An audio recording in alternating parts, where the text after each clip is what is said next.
All right, kids.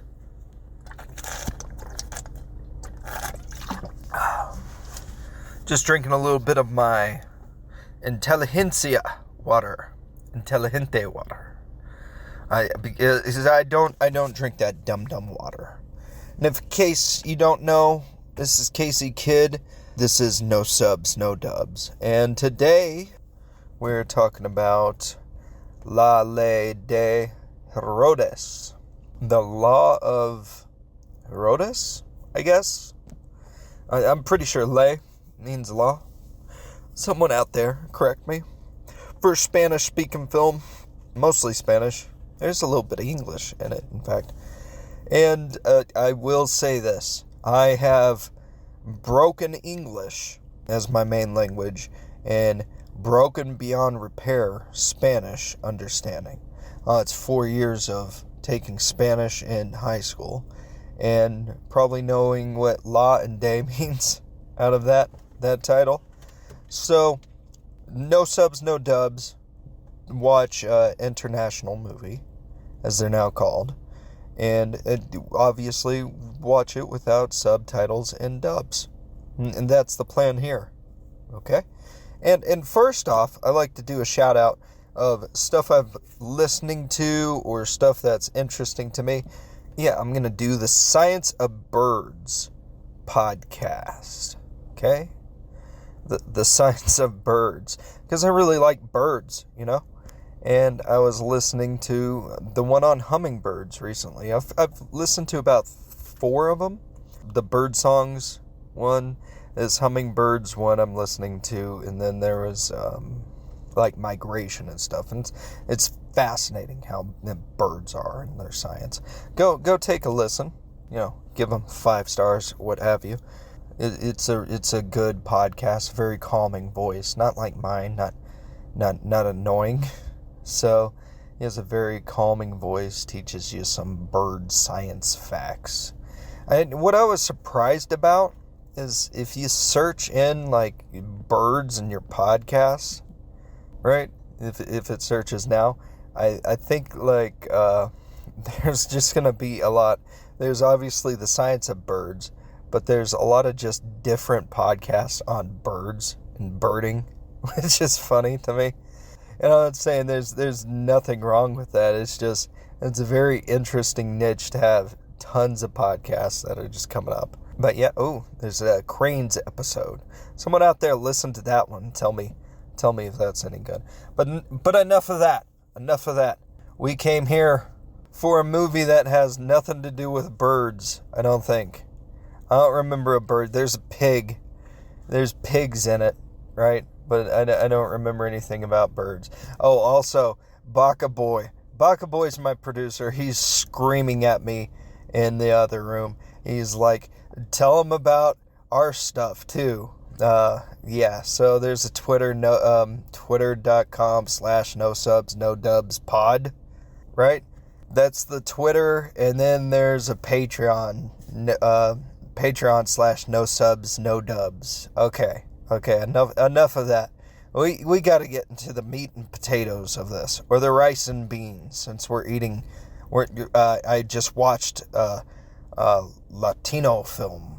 I believe it was made in Mexico. A Spanish-speaking film. And when they do eat rice and beans, the rice and beans plate, it doesn't get delicious because he smashes it into his wife's face, spoiler, but it looks delicious. It definitely looks delicious. When you see it at first, you're like, I'm hungry. This has been almost like an hour and 40 minutes, so you want to eat. But yeah, anyway, this is a podcast on the movie Ley de Herodes. And that's a movie I found on Netflix. By the way, spoilers are coming up. There's going to be tons of spoilers. It's me attempting to recreate the movie for you. So let's see. It starts out in this small town at night, and there's a dead body. Some murdered hombre, right? And there's a really big old fat guy. And he's just killed this dude.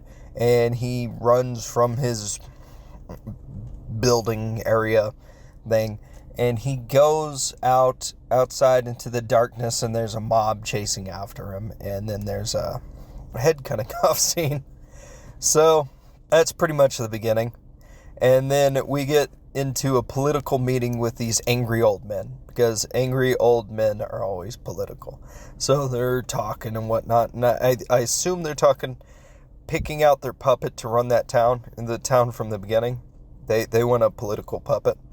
So it goes from this boring kind of meeting to, there's this blue suit player, dude. He's got this little mustache, and I'm just calling him the blue suit player. And he goes to this junkyard. So our main guy's the junkyard guy, and he recruits the junkyard guy to join into the politics fun. And that's where we see the junkyard guy and the blue suit player. They go to big political boss man.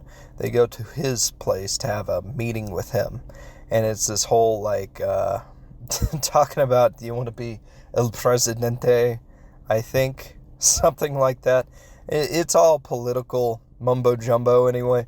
And they're talking back and forth, and big political boss man. This guy, this older boss politician, right? He brings out a pen, and he gives it to the junkyard man. And he is like, you are one of us now. And it's like, all right, cool. And, of course, junkyard guy's really enthusiastic. Junkyard man is like, he's ready for the cause, to be part of the machinery of politics. Yeah, so he goes away, and when he leaves, we see a big political boss man. He opens up his drawer, and he's got just hundreds of pens of them. So it's like, aha, you've done this before. And we follow the junkyard man. He's driving his adoring, beautiful wife. He's driving his wife to town, and they're having some sort of excited talk, and the town's not looking like you want to be excited about it. What I notice is there are a lot of cacti, and it's like everywhere. So they're going to this town. They talk to some guy who's like, they're asking him, where's this town? And he's like, that way. You know, it's a cacti town. We farm cacti here. It's a cactus farming town. And it's very poor. It's very brown, and like, oh, okay. Well, they're not too excited about this at that point. And they get out of the car, because they come into the town. They get out of the car, and they see this blue facial-haired old man, dude. And he meets with the junkyard man, and then the wife gets out, and they all meet, and they're not really excited about it. And it's kind of the first night. And then the next morning, junkyard man starts in his, I guess he's the mayor of this town, is like the idea, or the boss of this town. So he gets mobbed with like tons of different stuff that he has to deal with. There's a stack of work that comes in the next morning. They see a school, and it's all destroyed, and it's like, this is terrible. And then the junkyard guy goes home. No, he goes home the night before. So, scratch that, erase it. Cut that out, Baka boy. He goes to like this sex house. But also there's this shot hombre dude who's just brought into his office, and there's a doctor who's concerned about it, and it's like, okay. And then the junkyard guy goes to this sex house, this ladies of ill repute house. Let's make it PG-13, fellas.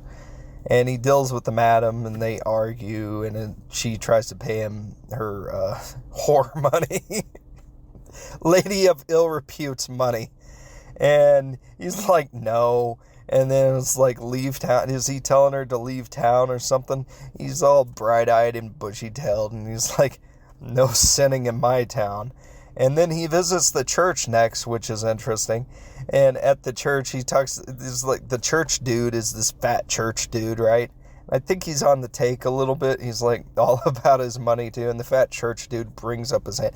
You know how they bring up their hand like they're a king, and they're like expecting someone to kiss their hand, which is really funny. And the junkyard guy just instead takes it and shakes it. I'm like, good for you. Don't kiss the hand. Never kiss the royal fingers, fellas. Never do that, kids.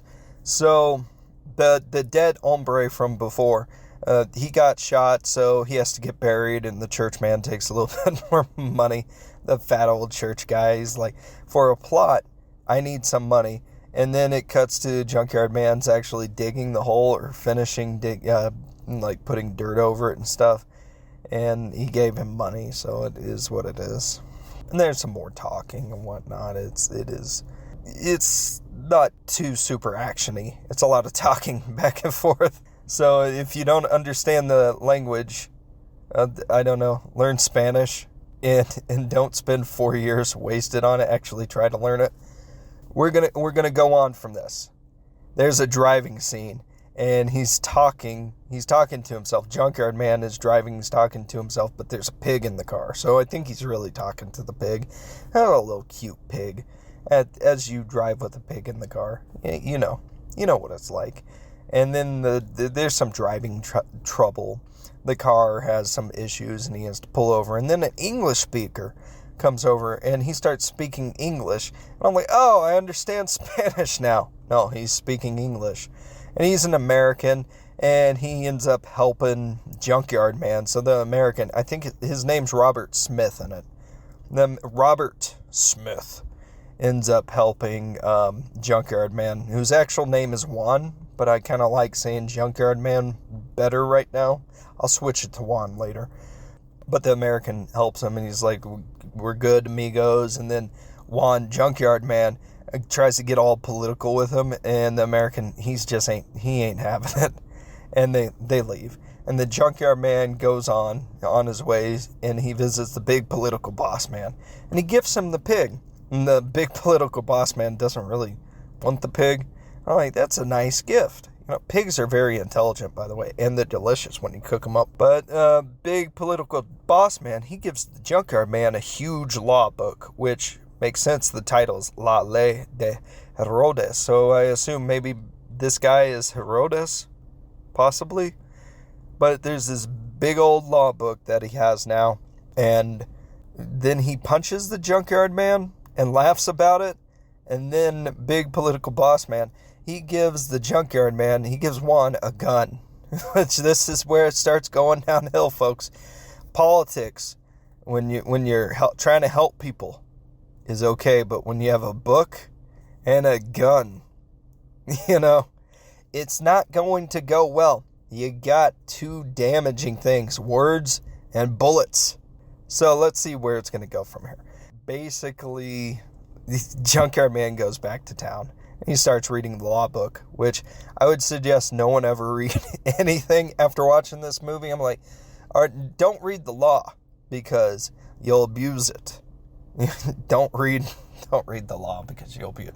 I'm just saying, this doesn't go well for Juan. Juan reads the law book. Then he tries to deal with the madam again. And he uses the book, he uses the book to no avail, so he must threaten with the gun. And then there's some scuffling between them, and she's like kind of kicking his butt. And then there's a gunshot, and he runs home. And he starts to pack to leave, and the wife's like, but why, Junkyard Man? But why, Juan? Don't leave. Don't leave. I don't want to go back to the junkyard again. I'm having a good time here. And so he packs, the wife convinces him to stay, so he decides to stay. There's a meeting, and a lady pays. So that's what I wrote here. Meeting. Lady pays to look the other way. Money. So take that as you will. Running the town, he arrests a drunk, and he puts the drunk in the prison, I think, to let him sleep off his drinking and whatnot. And then Juan decides to count his money in front of his wife, which gets her all hot and bothered, so they have some sexy time. I mean, snuggling time. And he throws the money, and the wife's showered in the money, so she's super into it. And then after that, the American comes to town. The guy who helped Junkyard Man earlier with his vehicle. And the American decides to become Juan's partner. Robert Smith and Juan are now a partnership. And they even say partner. Well, the American does. And then there's some political talk at a dinner. It's kind of okay, whatever. And they talk about dictators, and the American's like, well, a decent amount of Americans like dictators. And I'm like, whoa, this is that time of year. And it gets a little heated. Then the junkyard man makes some sort of speech, and everyone claps and salutes. Everyone claps and salutes, They drink to it. And then there's the next scene is they're bringing a power pole up. And then they drop it. Like, they bring it up, and they're like, we've got a pole for power, for future power. And everyone claps, and then they drop it immediately, so they have to bring it back up. And then he visits the women of ill repute's house again. And this is, junkyard man ends up having a little bit of fun. He has snuggle time again, remember? He has snuggle time with 3 of the ill repute ladies, not the madam, the ones that you'd want to snuggle with. And it gets a little graphic, fellas, so maybe you don't have your kids watching that part. And fast forward through that. That might have shot this movie up to a hard 5 out of 5. But no, it did not. They just have a little bit of fun. Then his wife is talking to him while he's back home in the bathtub. And his wife is asking him about his adventures with the women of ill repute, I believe. And then he says, I have a foursome, I think. And she gets really hot and bothered with that because she's like, nice. As you would. She's like 3 women. So she gets into the tub too. And I'm like, nice. You don't see front sides, but you see enough. You see enough. So it's a fun movie for that part, but we're going to see how it goes. Because Junkyard Man, he's turning on us. He's got a gun, he's got a book, and he's been with the women of ill repute and with his wife now. He's probably not getting into... He's not so bright-eyed anymore. He might be bushy-tailed, though.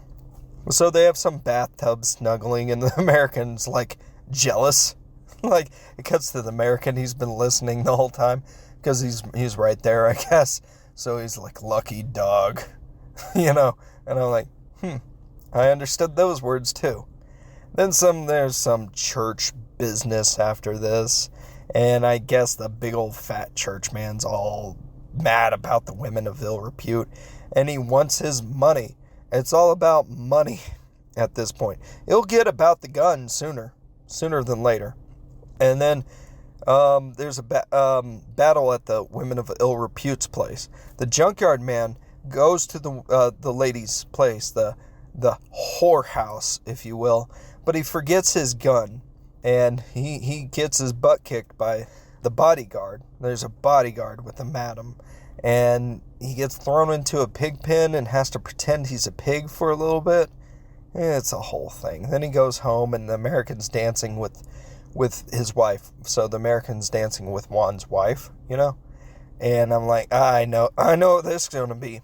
It's okay for you to go to your whorehouse, but when you're done with your whorehouse, you don't want to see the American dancing. And so he's mad. He's mad about that. Good. What is it? Kettles and black or something, or good for the ganders, not good for the goose. Something like that. He's a little bit ticked off about it. And then he goes to bed, but he's kind of pretending to go to bed. And when everyone's asleep, he gets up, and he's still mad about his butt whooping. So he sneaks out, and he has his gun now. And he walks in the middle of the night, and Madame and the bodyguard are just doing a late night stroll, which is what you do when you're in a cacti farming village and you manage a whorehouse. So Juan shoots him. He just kills him. And then it's body hiding time. And then he basically kicks him off a cliff and is like, that's good. But the pin that he had earlier, it goes with the bodies. But he doesn't know this now. So he goes home and he's like, I'm going to sleep it off. And he sleeps, and his wife wakes him up and is mad at him because he's like, you're lazy. You're a lazy junkyard man. You're supposed to run the town. So get up. And he gets up and he panics because he's like, my pen. He notices his pen is gone, his political pen. So he goes to see the bodies to get his pen again, but the bodies are gone. And he's like, oh no, This is not good. He threw him down a cliff. Now the bodies are gone. And he goes back to his main office. And in his main office, the bodies are there. And blue facial haired dude, that old man, he comes in and he's like, don't worry about it. So it's burial time again. They go to the fat church man, but he wants his money. So Junkyard Man, this time he agrees to pay for the funeral. And there's a funeral for the madam and the bodyguard. And there's the girls there, what he had the foursome with and whatnot. And he hugs all the girls, and they're not really into it, so they leave, and then he pees on the plot when everyone's gone. So it's like, okay, just pissing on the dead, dude. You had me being like, okay, now you're not even bushy-tailed. Now you're a butthole. And then there's some bartender talk. The bartender talks to Junkyard Man. They cheer. It is what it is. It's like, okay, I guess Junkyard Man's kind of depressed now, for peeing on the plot. Then there's the old doctor guy. So the doctor guy who helped out with, the hombre who had been shot earlier, he comes by the office, but he's all mad because he couldn't see the bodies of the madam and the bodyguard, and he's mad about this. And then Juan's wife is mad at him for some reason. And then Junkyard Man decides to frame the drunk. And he visits a chubby lady who ends up being the doctor's wife. And she comes on strong. And I'm like, oh, we're going to see this? We don't see anything there. But I was like, give her the opportunity to have some fun with Juan. Because Juan's, I guess, wanting it. Well, he doesn't seem to really want that one. But I mean, chubby ladies need some fun too, right? So she comes on strong. Junkyard Man won. He meets the big old fat church man while he's eating. And church man's eating so many tortillas. Just stacked up tortillas. He's eating his food, but the stack of tortillas is so many. That maybe it's just because he's a big old fat guy and he has to have that many tortillas. And then there's a dictating scene. And then it sounds like Junkyard Man, he's dictating to blue facial hair dude. Juan's dictating his memoir. And he's like, I made it with 3 chicks, at once. I was like, all right. And there's a church discussion. And there's the big political boss discusses with a blue suit player. And the blue suit player is all right, And then we get some more Junkyard Man drinking again. And the town drunk is all in trouble now, and he's getting interrogated because he was framed earlier by Junkyard Man, which is weird because Junkyard Man's interrogating him and then he grabs his nuts. Well, that is what it is. And big political boss starts this is where we cut to big political boss man. He's talking to bigger political boss man, and they're discussing what's this deal with Juan grabbing nuts and, shooting people and being crazy? I don't know. We need to get someone else there. Junkyard Man drives the town drunk out of town. He drives him out of town. And they go out of town for a pee. Okay? So the town drunk pees, and Junkyard Man comes up behind him and shoots him in the head. So he's done. And the town drunk had the pin on him because he moved the bodies. He moved the madam and he moved the bodyguard. So he had the pin. And Juan got the pin away. They had the political pin. So that is he's wrapped everything up, it seems like. And then it cuts to Junkyard Man. No. It cuts to the big political boss man. He has this meeting where he's like, someone go out there and kill Junkyard Man. And everyone's like, okay, we'll do that. But after that, Junkyard Man, he starts drinking at the Women of Ill Repute's house. And he's super sad and he gets super drunk. And he sleeps there, and next the women are gone. So he goes back home and he catches his wife with the American. And they're definitely in the midst of having sex. And it's not good. So he slaps around a bit, and he almost shoots the American, but the wife smacks him down, smacks Juan down with the cast iron, and then she helps him. She helps, help his injuries because she's got some sort of soul, and she just wanted to be with an American who wouldn't. wouldn't. So, Junkyard Man gets, healed up, and then he chains her up, and he has all this money. Because I guess he's been taking money this whole time too. And he took the women of ill repute's money. And he's got all this money. He's gonna go away, possibly. And there's a mob situation. He stops the mob by firing in the air, and then there's a discussion with the doctor. This is all in his main work area while his wife's chained up in a different room. And the doctor leaves, with this big old lady who wanted to be with Juan, but it didn't really work out. Juan dictates to the blue facial hair dude some laws that he wants to do, right?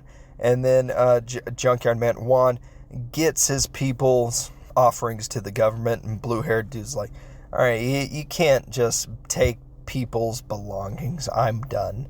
And this is not cool because Juan decides, I'm going to imprison you, because he's basically gone mad with power, and he has all these prohibited rules and stuff, and in his prison he's got a lot of people just jammed into one cell, and now his second in command, blue-haired dude, this old man's in prison with all the people who wanted to go against Juan.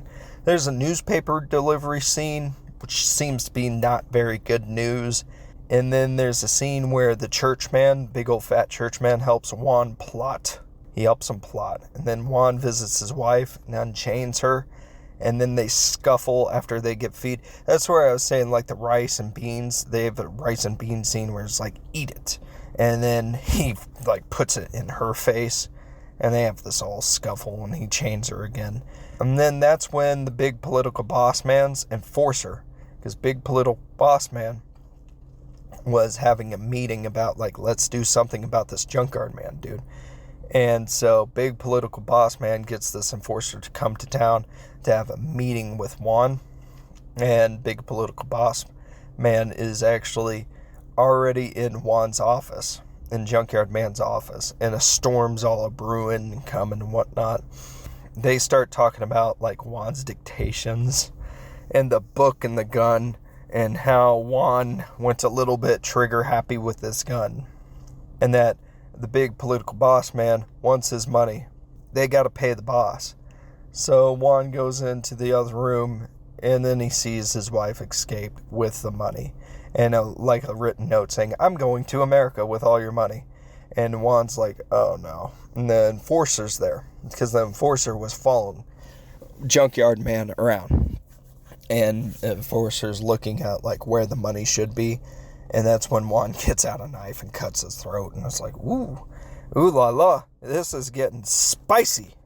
So, Juan kills the enforcer. Big political boss man now has a gun on him, because when Juan comes back in, he brings out his trusty gun. And then, Junkyard Man starts shooting him. He shoots him in both legs, and then over and over. And it kills him. And then the blue-haired bro, sees all this and goes, I'm out. So he leaves. And Juan's pretty much unhinged at this point, and a mob comes in to kill him.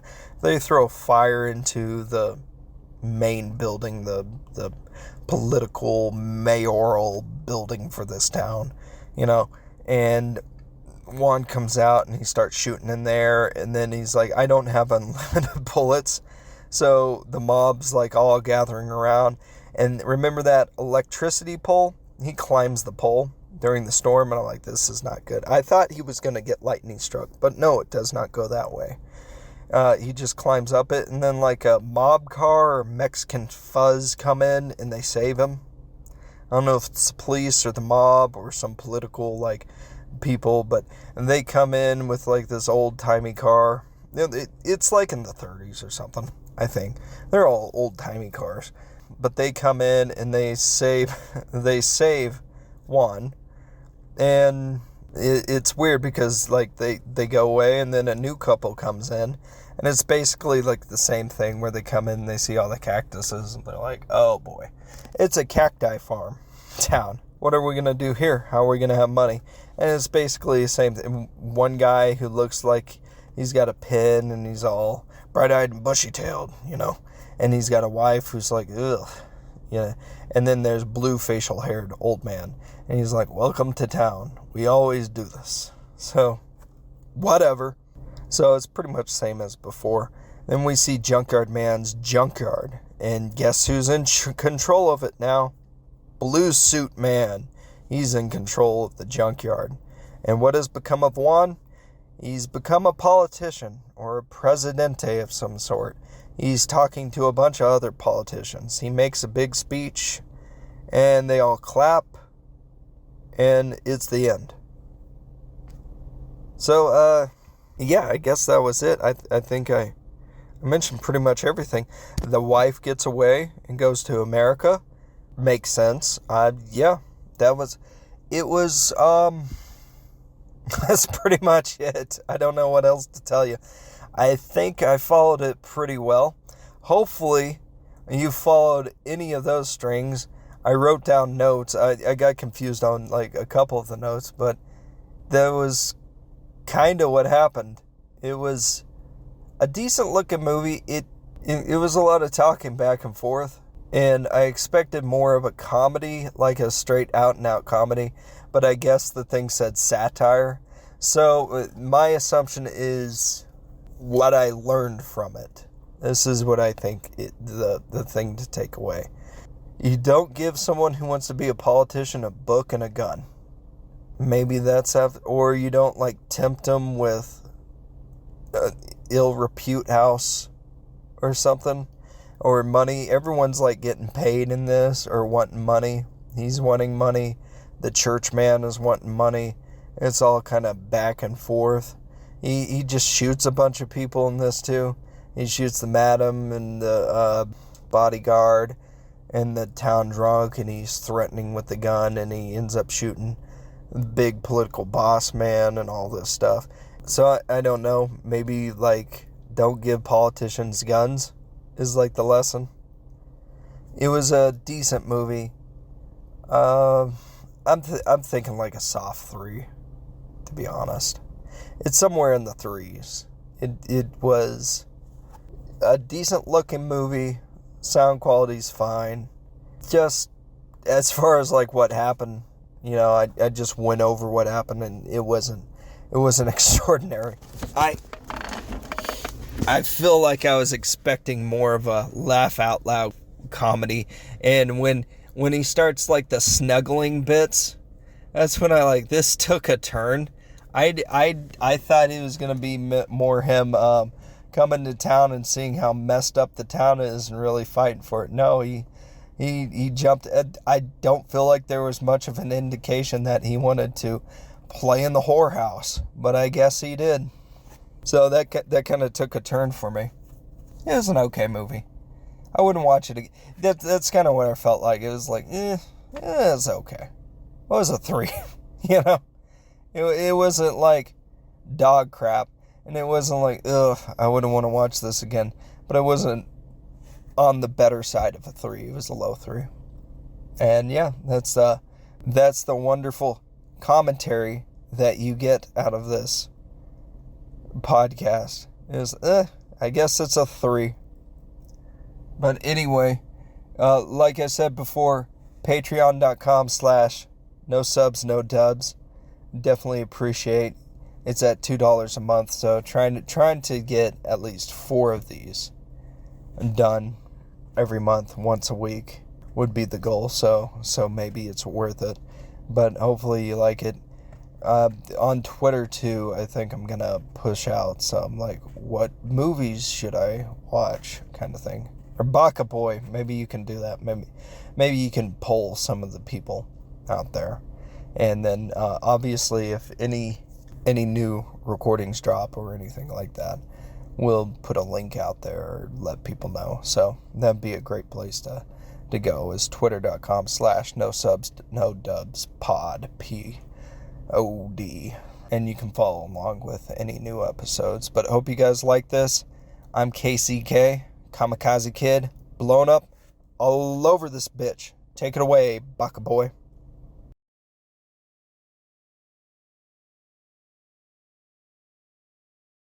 And one of those interesting things about cacti, aside, is they're really big, you know? I never I thought you could run and jump over cactus. This doesn't look like it. And I thought that because I was playing that game, you know, when your computer screen kind of goes out, and not goes out, but when your computer, you're not connected to the internet, so you're doing that run and jump over cactuses game. Well, I always thought like cactuses were really small until like I drove through, you know, American Southwest, and I saw giant cactuses, and I noticed it in this movie too, giant cactuses everywhere, and everywhere is cacti, and it's like, oh, those are big. I thought you could jump over them. No, apparently in that game, when you're jumping, you're a dinosaur. So I never took that connection. I was like, that's me jumping, you know. And yeah, so I'm an idiot. That's that. But I need to go. I gotta move on.